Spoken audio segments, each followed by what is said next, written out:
finally have it. We have Julio Jones traded. He has moved on from the Atlanta Falcons. They trade him to the Tennessee Titans for a second-round pick, a fourth-round pick, and then the Falcons also give up a sixth-round pick in a couple years. This was quite the interesting trade, and it's interesting from 2 points of view.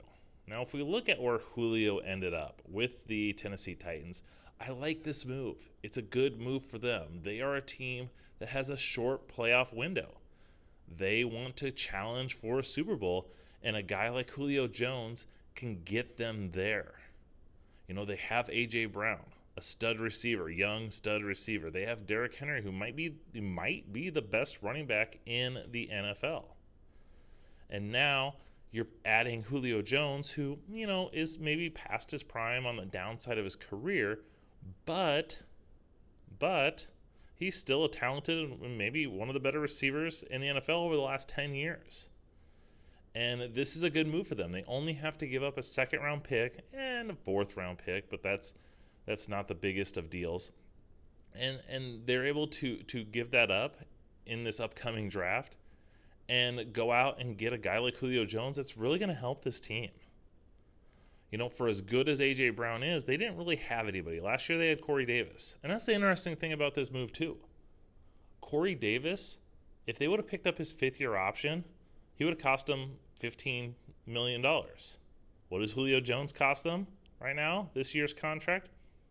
$15 million. And it's actually cheaper. It's actually like $400,000 cheaper for Julio Jones than it would have been for Corey Davis's fifth-year option. So not only did they get a better player in this situation, but they're getting a comparable contract.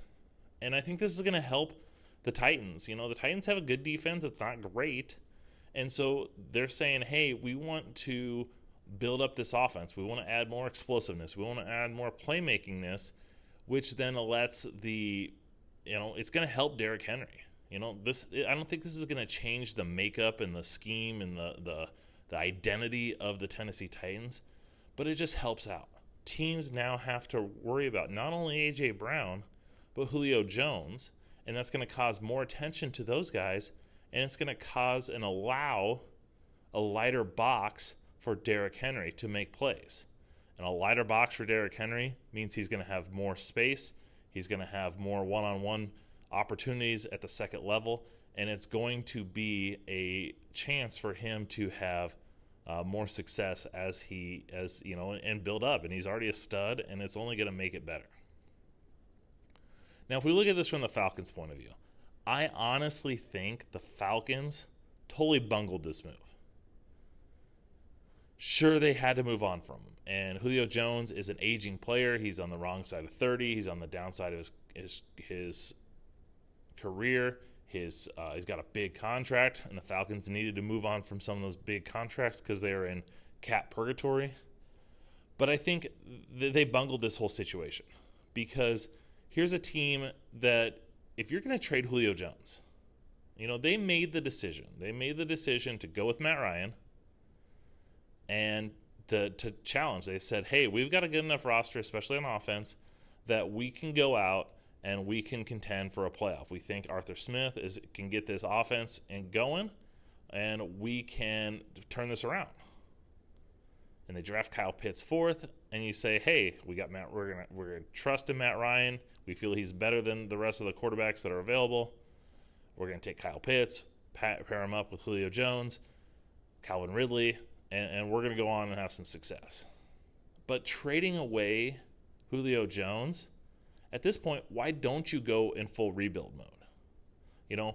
As much as I like Kyle Pitts, and as much as I think he's gonna have success, if you're trading away, you're basically trading away Julio Jones and hoping that Kyle Pitts can pick up where he left off with and have that same success. And at this point, if you're going to trade off Julio, why didn't you just go full rebuild? Why didn't you trade off of that fourth overall pick? Why didn't you, trade off, accumulate more picks? Yeah, you probably wouldn't have got Kyle Pitts, and maybe they just absolutely loved him. And I absolutely love Kyle Pitts too, don't get me wrong. But why not, if you're going to be full rebuild, why not go full rebuild? Why not, instead of going half in it, you You just go and you do it, and you go and you do your rebuild. But instead, they kind of are half-hearted with it. Now, if you're a Falcons fan, you've got to hope that Justin Fields doesn't pan out. And going to the Chicago Bears, he was a guy that, you thought, he was the fourth quarterback taken. Trey Lance is already gone. Zach Wilson is already gone. Trevor Lawrence obviously was gone. You've got to hope that Justin Fields doesn't hit with the Bears and goes on to be the stud quarterback. And Kyle Pitts, tight ends do struggle. Tight ends traditionally in the NFL, coming into the NFL, take a year or two to kind of get going. Some of the best tight ends in the NFL history lately, they weren't a stud from day one. And so you've got to hope that Pitts hits.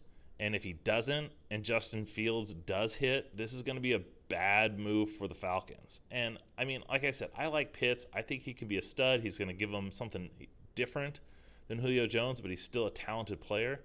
But, here's a team that had a lot of cap issues. So I understand why they moved on from Julio Jones. But once again, if you're going to trade away and get some cap relief, why not just go full rebuild? Get a quarterback here. Trade, who knows? Teams looking to move up. Maybe they weren't getting the picks they were offered. But I just feel like, you went kind of all in on this team. Why not stick another year with Julio Jones and see what happens?